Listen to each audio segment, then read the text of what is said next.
I hope you don't get the sickness.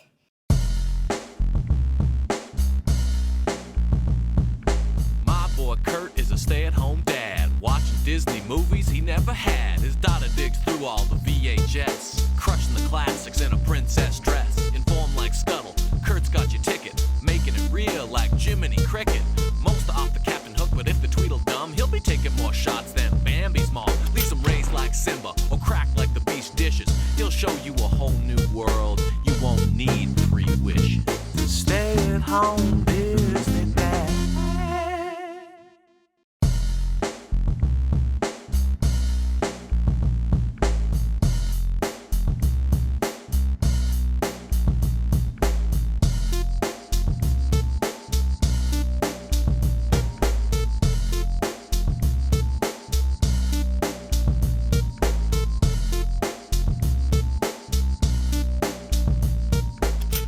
Continuing on our tour of the World Showcase at Epcot, we leave Morocco and we step into France.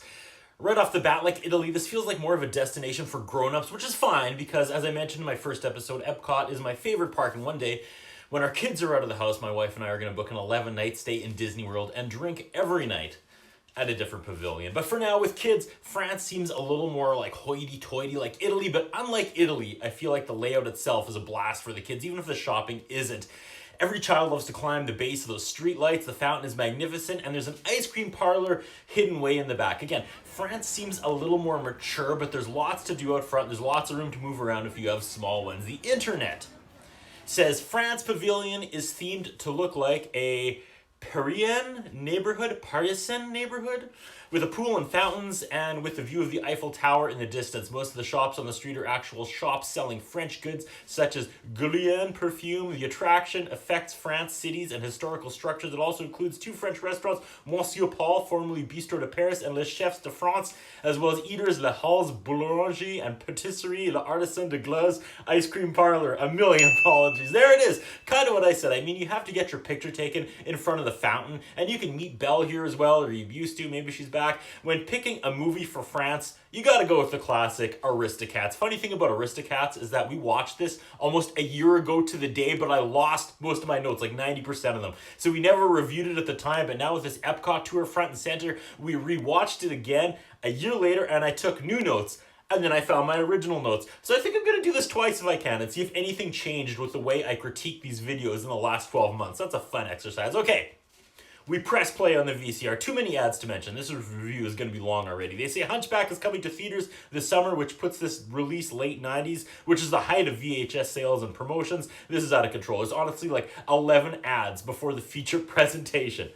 Honestly. Okay, we get a fun intro with a French accent and basic animation of the cats where they're just like black lines over top watercolor backgrounds. Dan McManus. McManus is on the opening credits. It's funny how after a while you start to recognize reoccurring names, like because they stick in your head. But for me, mostly it's because whenever I see a character named after someone from Oz, that's not fair, McManus. Paris, 1910, there's a cat with a there's a horse with a pink hat, and an old lady's on her way home with her other cat named Duchess and their kitten. The horse and carriage driver, Edgar, he stops and he helps Madame out of the carriage. I can't tell if Edgar is being passive-aggressive or not. Another old-timer shows up, and I think he's supposed to be drunk. He's spinning and carrying on like a crazy person, and here is where my original running diary from July 2020 ends, and here's where I pick up the new one a year later in July 2021. New stuff.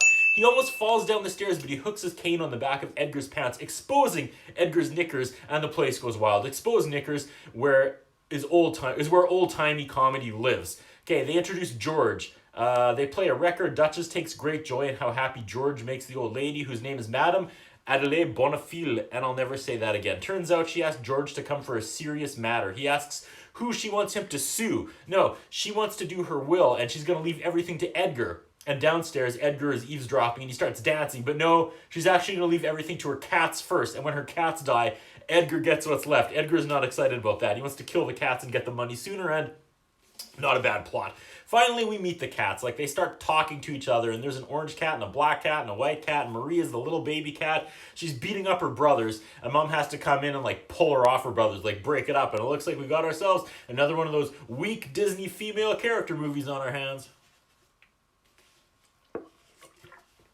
Gotta get that right. One cat finger paints like on a canvas, like he draws an ogre and everyone laughs that it looks like Edgar, but downstairs, Edgar isn't laughing. Edgar's pouring poison into the cat's food. Make fun of me, you little The black cat plays piano and Marie sings. The scene has some charm. Eventually all the cats are singing scales. Edgar comes to serve them their last supper. It's your favorite dish, prepared a special way. Creme de la creme a la Edgar. Yuck. They're drinking the poison and a mouse joins them. Oh no, wait, it didn't kill them. It just put them to sleep. It's night and Edgar sneaks the sleeping cats out of the house. He loads them into his motorbike sidecar and the bungler drives down the stairs into the subway. Two farm dogs, Lafayette and Napoleon, are bickering and they hear a motorcycle approaching. The dog jumps out and startles Edgar, who drives all willy-nilly, and calamity ensues, which ends with the two dogs driving the bike and biting Edgar in the butt. Edgar ends up on a windmill. I can't keep up. The sidecar gets separated from Edgar's bike and he gets away, but no one noticed the basket of puppies that fell out earlier, and all these prissy cats now ended up under the bridge. I love this style of animation. The cats are all like, where are we? And one cat says, Edgar did this. And Mama Cat says, I don't think that's possible. It starts storming back to Madame Adelaide Bonomafil, who is trying to sleep in the storm. She gets up to comfort the cats, and the cats' beds are empty. Duchess! The roofied mouse also wakes up and panics. Is this Bernard from The Rescuers? He gives off Bernard vibes. It's morning. We go back under the bridge like the Chili Peppers, and look who comes strutting in. It's Thomas O'Malley singing a song about himself. We meet Thomas O'Malley, who thinks he's alone and is singing about how awesome he is. We've all done that. Thomas is charming Duchess, and sadly it's working. Sadly, she's smitten. He finishes singing and starts going on about her eyes. Then it really kicks in. She has kids. Record scratch. He starts stammering. He's looking for an immediate exit strategy. Yep. There's Disney and your poor stereotypical presentation of female characters, right? Then he watches Duchess walking away and is like, oh, worth it. He catches up to them and promises a magic carpet ride. He promises them a magic carpet ride, and I'm still not sure that doesn't mean drugs. A car is coming and Thomas says, one magic carpet ride coming up. Thomas jumps out and scares the driver, who slams on his brakes. Thomas ushers the cats on the back of the truck and it drives away. Thomas tries to like low-key bounce again, but then Marie falls out, so Thomas has to jump out and grab her and bring her back. And now they're all on their way to Paris now in the back of this car. He's going to help him get home safely. He's a good guy. Back at the home, the horse and the mouse mourn the loss of the cats. Edgar dances in the barn and brags to the horse that he made the newspaper. And here it is, the front page story about the cat napping. He says if they ever find him, he will eat his hat. And gadzooks, his hat. He left his hat and umbrella at the crime scene at the farm. Back in the truck, Thomas O'Malley promised them breakfast, and he opens a giant container of cream. The driver then notices in his mirror the cat's scamming the cream, and he slams on the brakes. The cats bail in terror, and now they have to walk. Of course, 2 steps into their journey, they have to cross a train bridge, and yeah, here comes the train. O'Malley gets them to duck underneath the tracks as the train goes by. Great animation. Once again, Marie has fallen, though. Now she's in the lake, and O'Malley has to save her a second time. Now we transition into a couple female geese strutting into the lake for a drink, and they run into Thomas O'Malley. They kind of mock him, and they're all passive-aggressive about how he can't swim. They kind of let him drown in front of them. Then at the last minute, they rescue him and save his life. These geese are absolutely stereotypes of like bubbly, gossipy, airheaded gals, and this is not helping my cause about Disney being called out for dated gender portrayals. They tell Duchess she has a good husband. He says, well, not exactly my husband. They say, either you are or you're not. He says he's not. And they put him on blast for taking advantage of a single mother. They're running interference on O'Malley's plan. And I know this is an older movie, but it's still relevant. They do everything to keep O'Malley nowhere near Duchess. We pivot and we meet a drunk swan. It's Uncle Waldo. Uncle Waldo is very drunk and excited to see his 2 nieces. I'm not sure about this side story. Edgar loads up and goes to the crime scene to get the evidence back. The mouse tags along, hiding in his motorbike. Edgar's sneaking around the farm at night, and this is still my favorite kind of Disney animation, the dark, grainy, nighttime stuff. Love it. And I know I've been singing the praises of like the newer 3D animation with like Coco and Tangled, but this is still awesome. This feels like childhood right here. We meet the 2 farm dogs again. They bicker if they hear footprints or if it's a cricket. Oh, the dog is wearing Edgar's hat. That's why he's wearing a hat. That's good stuff, pal. I used to work at a bookstore, and one night someone left a new shirt in a bag in like the restaurant, and after a week, no one claimed it in the lost and found. So on Sunday night, with 5 minutes before close, I was wearing it and walking the runway behind the counter, and then this young man came in and was like, I think I left my shirt here last week. And for all I know, I'm still standing there not sure what to do, and everything in my life since that moment has just been a result of my shattered mind, like none of this is real. Maybe. Edgar tries for 5 minutes to get his hat back without waking the Great Dane. The other dog is using the forgotten umbrella for shade in the middle of the night and sleeping in the basket. Edgar really sucks at this. Finally, Edgar bumbles it and the dogs are onto him. There's a chase and a fight and Edgar gets away with his evidence. The cats make it back to Paris and the kids are exhausted. O'Malley knows a place they can stay tonight. O'Malley takes them to his old penthouse pad. He says it's quiet, but then they hear jazz music. Oh no, it's Scat Cat and his jazz friends. He's a swinger. Duchess doesn't know what a swinger is, and O'Malley doesn't have the heart to tell her. So we meet Scat Cat, and I'm wondering if he's 2 steps forward or 2 steps behind today. Or was it 2 steps back? We meet a troupe of jazz cats, and they break into Everybody Wants to Be a Cat. It isn't Beethoven, but it still bounces, says one of the little cats. And I feel like I've been alive long enough to have that song bounces be a slang that has come and gone a few times over. I know so many people, including my daughter, who love this song, but I could take it or leave it. Nothing personal. Jazz just not really my thing. Also, can we talk about the danger Duchess is actually in? And oh geez, we have the Siamese cat playing the piano with chopsticks, saying racist things, and I'm just going to ignore that. This whole scene strobes different colors, and I wonder if this triggered epilepsy in some kids like Sailor Moon style back in the day. Duchess joins in playing the harp and sings, "If you want to turn me on." Wow, not the place for this lady. Danger, danger, danger, danger. They're all in the loft hammering the piano, and suddenly it starts falling through the floor, level by level. And I'll be darned if it doesn't look exactly like the Tower of Terror ride in Hollywood Studios in Disney World. O'Malley watches Duchess tuck her kids into bed, and now they look out the window over Paris. They go up to the rooftop, the two of them, like Marie and O'Malley. And then, no, Marie follows them. And no, you don't want to see this girl. You don't want to see what your mom's about to do. I can't imagine. O'Malley is a gentle lover. Okay. O'Malley says they need a father. Oh, he's a gentleman after all. Duchess says she doesn't want to leave Madam. O'Malley says, but you're just a house catter. Oh no, I'm more than that. He's like, all right, suit yourself. Thomas says goodnight to Duchess and she bounces. The next day they make it home to the mansion and Thomas is like, wow, what a pad. Inside, Edgar is getting absolutely drunk and celebrating with himself. The cats all meow at the door and Edgar stands up and falls over because the mouse tied his shoes together. Duchess is saying her goodbye to Thomas. Edgar opens the door to let them in and then catches them in a sack again and stuffs them in the oven. Madam hears them. She's excited. She's calling them. Through the oven door, they all tell the mouse to go get Thomas O'Malley. O'Malley tells the mouse to get Scat Cat and his friends, but he's a mouse. O'Malley tells him to name drop him and he'll be fine. They won't eat him. Well, he shows up and they almost eat him, but he finally mentions O'Malley and the troops are on their way to save the day. In the barn, Edgar puts the sack of cats in a chest and O'Malley attacks them and then the horse attacks and he's trying to stab O'Malley with a pitchfork and he throws it at him like a spear. Scat Cat and his friends arrive and devour Edgar. The mouse opens the chest and Duchess and the kids escape. All the cats gang up on Edgar and the horse kicks him into the chest, which ends up outside and is picked up and mailed to Timbuktu. Back at home, Madam is taking pictures of the cats and the old dude wants an update. The old dude wants to update the will now that Edgar is gone. They don't know where or why Edgar left, but he never would have left had he known about the will. Mwah, mwah, mwah. Madam has adopted O'Malley as well. It's nice to have a man around the house. She takes the picture and says cheese, and that gets the most excited. The Scat Cats are playing jazz, and the old guy gets up and starts dancing again. We get the Everybody Wants to Be a Cat chorus a few more times, and the horse and the drunk swan are there, and the 2 farm dogs hear the music, and they howl along. And then he says, hey, Napoleon, that sounds like the end. And it is. What an odd way to end an odd movie.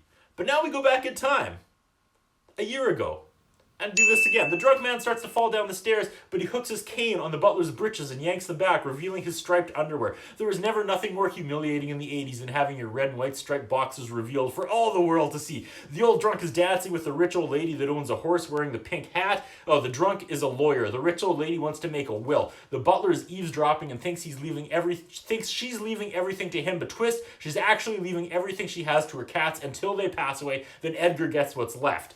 Butler Edgar is absolutely annoyed by this, but his eyes bleed dollar signs, and he apparently makes a plan to kill the cats without Disney actually saying he's gonna kill the cats. It's a Dennis Reynolds implication. The cats are roughhousing, and Mama cat tells her daughter that she's acting unladylike. Yeah, we used to live in times where parents talked like that. They're all keeping their combat skills up in case they ever meet a street cat, and I'm keeping up my foreshadowing skills in case they're about to meet a street cat. The cats paint a mean caricature of Edgar. The painting bleeds from the nose and eyes. Terrifying, but the cats laugh and Mama scolds them and says how much Edgar cares for them. Jump cut to Edgar pouring poison in their bowl. No, wait, it's sleeping medicine. Did make me lean forward, though. The cats are playing piano and singing. I know why this lady's rich now. She has singing cats. This is pretty impressive. The chubby brown cat is covered in paint, and he sits on the piano keys, and we have our first bumbler. No, wait. Edgar is the first bumbler. The bumbler butler. That joke didn't land. He feeds the cats, and he tells them to sleep well. No, eat well. Covered that up like a champion, Edgar. The mouse comes out, and apparently he's on friendly terms with the cats. The mice have black circles for eyes. It looks weird. So one mouse slurps, and he's weebling and wobbling as well. Fade to black. Edgar sticks his head out of the dog door to see if anyone's looking, which is pretty funny. He sneaks all the cats out in a bag, and I'm getting some like Last House on the Left flashbacks. Nope, don't like that. Okay, Edgar drives a motorcycle with a sidecar because of course he does. And he's a bumbler, and he drives it down some stairs into the subway tunnel. Gotta say the backgrounds here are really well done. The city looks bleary and the countryside looks bleak. This is the animation style I love, and this could have saved like Hercules, the movie. Now we have this amazing 300-piece Disney puzzle. We've been doing it for years, and there's a whole bunch of characters that I didn't know who they were until we're watching this for the first time. I got some context now. More bumbler scenes with Edgar driving through the lake and being chased by some dogs. And if the 80s taught us anything, any chase involving a motorcycle with a sidecar will end up with the two being separated, and that's what happens. Edgar temporarily trades in his bumbler badge and looks absolutely evil as he tries stomping the dogs that are driving his motorcycle. The cats wake up in a swamp after being roofied. Another plot device I don't think would have adopted well, by today's standards. We're 20 minutes in, and we haven't had any cat puns yet. What's going on? It's got to be a scaredy cat or cat got your tongue. The cats piece together the events from last night and realize Edgar, indeed, dropped them off in the swamp under a bridge. The old lady wakes up, and I gotta say, I know she's the protagonist, but for some reason Disney has programmed me to assume older ladies are wicked and evil. The mouse realizes the cats have been catnapped and dons his detective hat and jacket, looking remarkably like the Great Mouse Detective. Weird, I said Bernard last time. He runs into the dark night. The sun comes out and Thomas is arrogantly strutting around singing a song about himself in third person and how great he is. And in true 80s reflection on how movie and TV portrayal of female desire, Duchess is absolutely smitten with his O'Malley, the alley cat. What a song. The chubby brown cat is dancing along. Bumbler's got a bumble. Thomas pervs on Duchess. He mentions her eyes, and we have an unexpected, very unsettling close-up from her eyebrow to chin. He almost calls her a dame, but saves it calling her damsel in distress. This is an example of how smooth he is. He easily covers up how he's a womanizer. I've been kind of reading between the lines here, and she figures he doesn't want her because she has kids. Oof. Duchess should give Edgar a call to come get her kids, take them away, and then everyone can get what they want. Yeah, I deserve that, fine.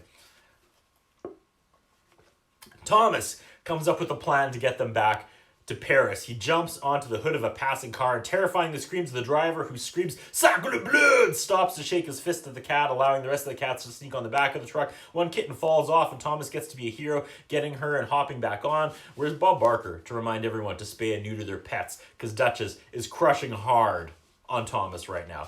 The mouse painstakingly cracks the code because Edgar is dancing around the barn, singing to himself about how he dumped the cats in the swamp. Back in the truck driver is carrying a giant vat of cream. He sees the cats, chases them off his truck, whipping wrenches at them. They cross the train tracks and nothing happens. Kidding, a train comes. They duck underneath, but Marie, the little one, falls in the water. Again, Thomas has to save her a second time. We meet some uppity swans wearing bonnets. They see Thomas drowning and they make fun of him. Right before he drowns, he grabs their butts and he dies? What? But then they drag him to shore and they save his life. Then he turns on the charm and calls them chicks. Okay, they're swans, sorry. They ask if Duchess is married to him, and he says no, and then they accuse him of being a womanizer. Marie gets doughy-eyed and think this is romantic, #80s. The swans teach them how to walk like a swan, and some trippy Austin Powers music plays. Now we go on a weird side adventure where the swan sisters run into a male swan who is marinated. That's Disney for drunk, and the three of them go off together. High five, buddy. Edgar is on his way back to the swamp where he left his hat as like evidence, and the mouse secretly tags along with him. Man, every time I see a windmill in this movie, I'm happy. The tone and the animation is so good, especially the night scenes. This is a rare Disney movie where the backgrounds are better than the characters, in my opinion. The dogs hear Edgar creeping around. One of the dogs is wearing his hat. I must have missed that while taking notes. That's super funny. Edgar hides in a hay bale, and he uses a fishing rod to try to get the hat off the dog's head. This is fun and clever. He nabs his hat and he tries to get the umbrella, but he bumbles it and the dogs wake up. He's still hiding in the hay bale, but he realizes he left his shoes beside his hiding place. And one of the dogs ends up wearing them. Why would you take your shoes off to hide in a hay bale? There's a chase scene and Edgar takes a Dark Knight Batmobile corner, but instead of using wire and a street lamp, he uses his cane on a tree. That is good stuff. The dogs hit a wall and Edgar is in the clear. Thomas gets Mom and the kids to his pad where he explains that his roommate Scat Cat is a swinger. Is that the same Scat Cat that dances with Paula Abdul later in this decade? Oh, no. Everybody Wants to Be a Cat is the song coming up, isn't it? This is like a Survivor Blindside. When I listen to those best of Disney CDs, I only know the song by its other title, Next. Okay, the Chinese cat starts playing the piano with chopsticks and delivers a, almost like we didn't start the fire list of Chinese stereotypes, and I'm just going to pretend that didn't happen. Duchess joins in with her original verse that begins with, "If you want to turn me on." They dance out the door and exit stage left as the camera pans up to the sky, and once again, I'm blown away by the background, the art, the coloring. The kids are asleep, leaving Thomas and Duchess alone, looking out over the city. Marie is about to have another 20 brothers and sisters. Speaking of Marie, she wakes up and spies on them. Marie, no, look away, girl. Look away, I beg you. Thomas offers to be a dad if she stays with him. She declines. She knows Madame would miss them. She tells them she has to go home tomorrow. All the kids are spying now, and one says, "Well, we almost had a father." Ouch. The next day, they bring Thomas to Madame. Edgar is celebrating with cigars and a bottle of wine. He's talking to himself again about how he's going to be rich. He hears them at the door, and he does a spit take and tries to run, but the mouse has tied his shoelaces together, and he's dropped like third period French. Duchess and Thomas are saying goodbye. The mouse is trying to warn them, but Edgar lets them in, and it's back in the sack for the cats. The cats are back in the sack. Madame wakes up, and Edgar stuffs the cat bag into the oven and kicks the door shut. Through the oven door, they tell the mouse to go get Thomas to save them. 10 minutes have passed, and O'Malley is barely sauntered off the property. O'Malley sends the mouse to go get Scat Cat and the rest of the gang. The gang of cats and the mouse run by a French guy drinking wine on the patio. He figures the wine is bad, shakes his head, and pours the rest onto the street. That's a pretty funny adult joke. Edgar is about to get rid of the cats a second time, but luckily Thomas O'Malley runs distraction, and Edgar has lost his mind. He attacks O'Malley with a sickle, and he stabs them randomly. He stabs into a pile of hay with a pitchfork, trying to impale him. The cats are in the locked chest as Scat Cat and the crew are attacking Edgar, and the mouse is trying to crack the code with his lock. He can't hear, so he yells, "Quiet!" and everyone freezes while he listens and unlocks it. That's pretty funny. Edgar is no match for Scat Cat because he's 2 steps forward and Edgar is 2 steps behind. Or back. I don't know what the lyrics are. Edgar ends up in the chest, and the delivery men come and take it to Timbuktu. So Edgar is on his way to Timbuktu, lost in a chest. Guess he's going to starve to death. Madame updates her will and includes Thomas now, who lives there and wears a collar and a bow tie. What would Scat Cat say? Okay, Madame looks like Cinderella's evil stepmom. Did they recycle animation frames from the 69 Spider-Man cartoon? How they did that? Everyone sings, and then we cut to the 2 dogs. One says, "Well, I guess this is the end." The other claims he's the boss, and he claims it's the end, and it ends. I was a lot snarkier a year ago during lockdown. That was fun. And to end this marathon, we go back to Epcot 2019, where we gave our son all the leftover snack credits we had saved up and told him to do a tour of the pavilions and sample a traditional dessert from each of them and rate them. Here he is in France, not doing the review in French despite attending a French-speaking school, but here he is sampling some tiramisu. Chocolate crepe, chocolate crepe, chocolate crepe. France now. And Well, now you're not doing it in French. no, I'm not doing it in French. What do you have? It's a chocolate crepe, crap. Crepe? Crepe. Crepe was a much better option. Give it a son. Oh, okay. Good. Good. Oh, Well, I haven't tried it yet. 8. 8. Another 8. Another 8. That's what I think about. do you think? What we have is a concern about Curtis Anderson. His interviewing style is not the best. His personal appearance is not the best. I was wondering if the man has some kind of a hold over the channel that he's allowed to be employed for so long with the standards of journalism and personal appearance that he has. Thank you.